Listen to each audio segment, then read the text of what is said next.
Hello to all my fellow esoteric researchers and seekers of the mysteries.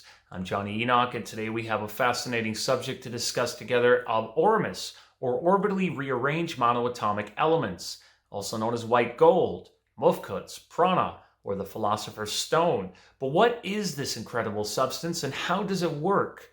Well, I believe that not only was it a part of an ancient consciousness technology, but it also has the ability to heal our DNA, to unlock longevity and regeneration in the body, while allowing us to access higher states of consciousness and other realities. And many of the people that have used this stuff had said that after a short while, they had high definition dreams. Their psychic abilities like telepathy or astral projection became very noticeable and were a regular reoccurring phenomena. So if all of this is true, there must be a way that it works, or a mechanism of action, a secret to what this stuff really is. To find out the answers to that, I ordered some, and we got this in the mail recently from a company called Four Realms, and you can check out their website at www.fourrealms.com. They came very highly recommended to me by many of you. And I'm just going to open this up so you can see what this stuff looks like. This is what it looks like. It's a odorless and pretty much tasteless white powder.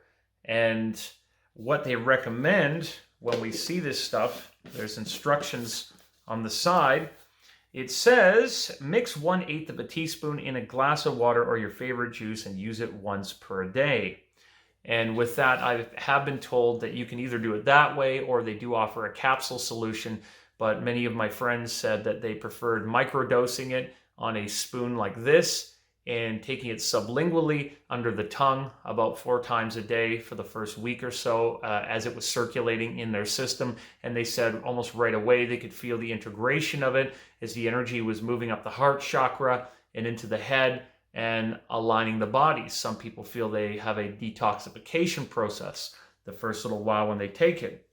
I'll just read for you all what it says on the side of the package. It says, 4 rounds monoatomic elements are superconductive, and when they are ingested into our bodies, they change our cellular structure into one that is also superconductive. The cells become superconductors for an increased flow of photons. The electrical output can also increase your electromagnetic field.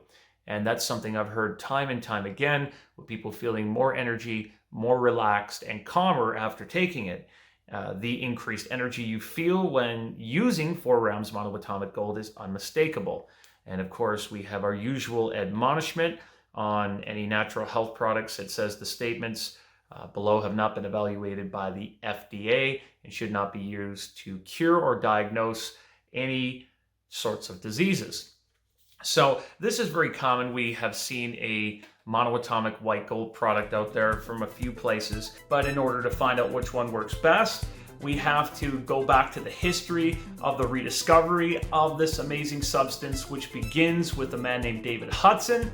He was a farmer from the Yuma Valley of Phoenix, Arizona, and he had something like 70,000 acres of land and $4 million on a line of credit. And he tells us that back then he was a materialist. He was looking for rare minerals and gold because he was worried about the mismanagement of the banking system. He says that he was also having a hard time growing cotton crops at the time on his land because he had this black alkali soil. So what he starts doing is dumping this 93% sulfuric acid on his land that he was getting from nearby copper mines. And it was creating this white alkali, frothy, water-soluble land.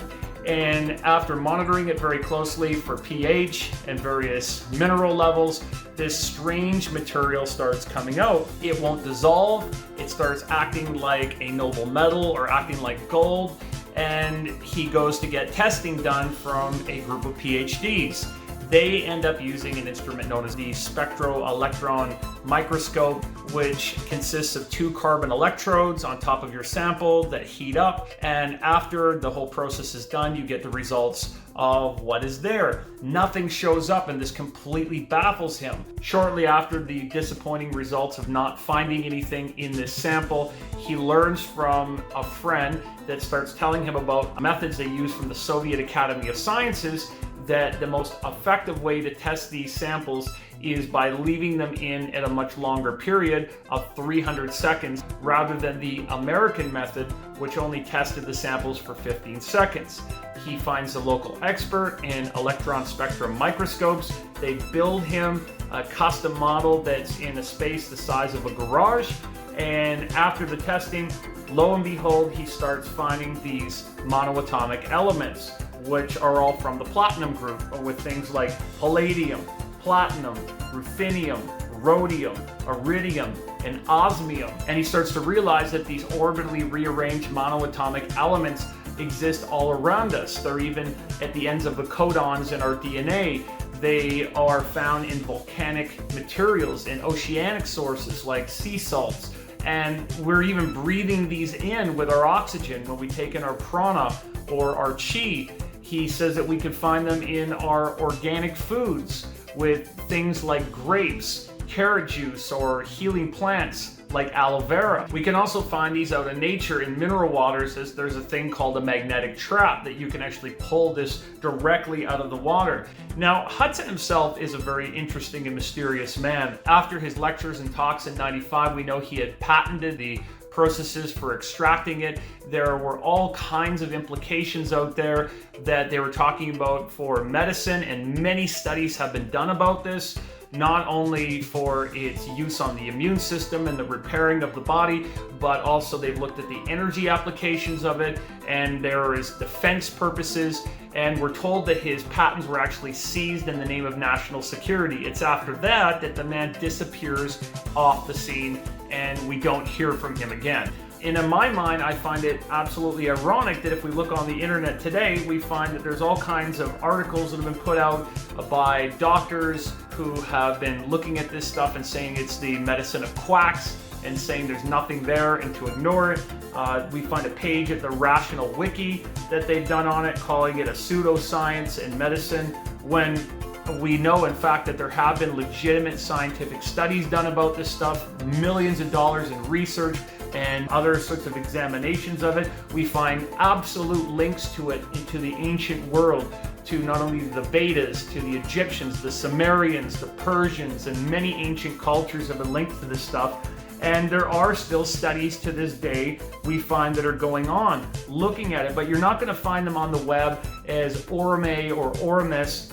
You're going to find a lot of these studies out there that are going to be under nano, M-state, fast spin nuclei, hyperdeformed nuclei. It has a very particular sequence of protons, electrons, and neutrons as the electrons are bonding with anti-electrons. And this forms an opposite momentum of photonic light bands that are rotating around an oval nucleus. So what we find is that they say this substance is only 5/9 physical, and it has an anti-gravitational effect to it. This substance, which is superconductive, actually changes with its properties when it's exposed to heat or electromagnetic fields. So we get something known as the Meissner effect, or we can study zero-point energy by looking at this stuff.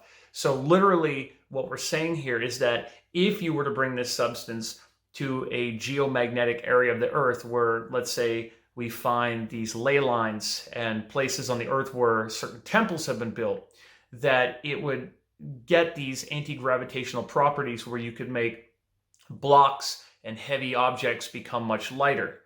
And we also find that with this superconductive property also would come into our body with its helix property being able to bond with our DNA, which is deoxyribonucleic acid, and it operates with ribonucleic acid, allowing this helix structure to work like Kundalini, upgrading you, healing you, and allowing you to tap into higher fields of information. There is a controversial history we have with this stuff, and I highly recommend you all go read the works of the great Lawrence Gardner, who did a very good job of linking this not only to the Ark of the Covenant, which, of course, many of you might be familiar with the fact that this is not so much a Hebrew story, but it was borrowed from the Egyptians with the Ark of the Contract, and there were several arks that we find mentioned or depicted, especially if you go to Edfu or Abu Simbel. You'll see the ark depicted in the art and in many places, but we also will link this over to the Mana or the Shamana. And actually, as Gardner points out in his work, if you go back to the story of Sir William Flinders Petrie in 1904, he was working with the British Royal Geography Society, and they were looking at a place called the Moses Mountain, also known as Mount Horob. And in that cave there was a temple dedicated to Hathor, and they made a discovery there. And what they made as their discovery was astounding, because at first, when they went there, they discovered these piles of this white stuff. And maybe they thought they were at Charlie Sheen's house. Winning. Only joking, of course. They thought it was aluminium, and they let it blow all over the place, this strange white powder, only to discover later, after it was filled with adulterants, that it was actually this white gold powder. And of course, what's very unique about this is that at that particular temple, there was a mentioning of the priests and the kings from the 4th all the way up to the 19th dynasty, where the 18th dynasty we find a very interesting fellow named Thutmose III. And for those of you who may not know who Thutmose III is, he is not only the Grand Master of the Rosicrucian order, but also with Thutmose III, he had something known as the Great White Brotherhood over in Karnak that was written about extensively in Alexandria, and they were obsessed with eating white gold. This was their thing. And why that's significant is because we're told the dynastic Egyptians really took off after the 4th dynasty. Up until that point, we go back into the pre-dynastic Egyptians, they were rediscovering everything that was left behind from the pre-cataclysmic Egyptians, who were very advanced, which is where I believe this monoatomic gold-like technology came from. White gold is mentioned all over the ancient world. In fact, you can find mentionings of it in Lebanon, even going back into the stories from ancient Persia.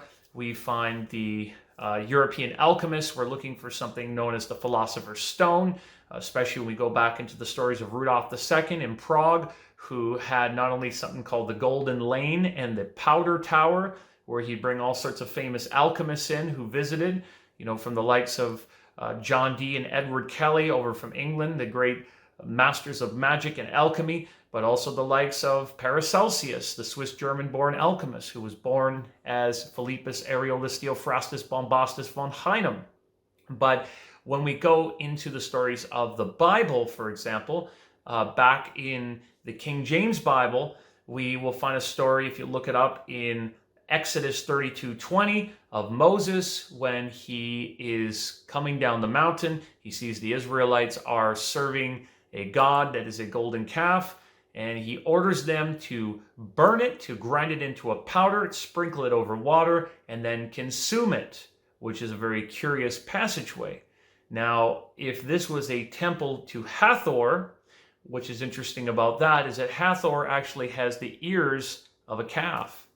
And this temple would have held all kinds of ancient secrets, similar to the ones mentioned over in the crypts of Dendara, which is dedicated to Hathor. And what's very unique in those crypts is that you'll also see that there are depictions of these giants that are standing among the smaller Egyptians. In between the giants, we see the figure of Hay, who represents immortality and longevity. And of course, the Egyptians talked about us having different types of bodies and light bodies, where they had a Ba, a Ka, and an Ak. And if you look very carefully around these giants in the depictions, that had unlocked certain secrets of the Serpentine Mysteries or the Kundalini, this energy, that they had a pronounced or aura-like light body around them that this material was thought to feed. Recently, we made a great discovery in Egypt when I was there with my friends Mohammed Ibrahim, Chuck Vanderbilt, and Jonathan Haig.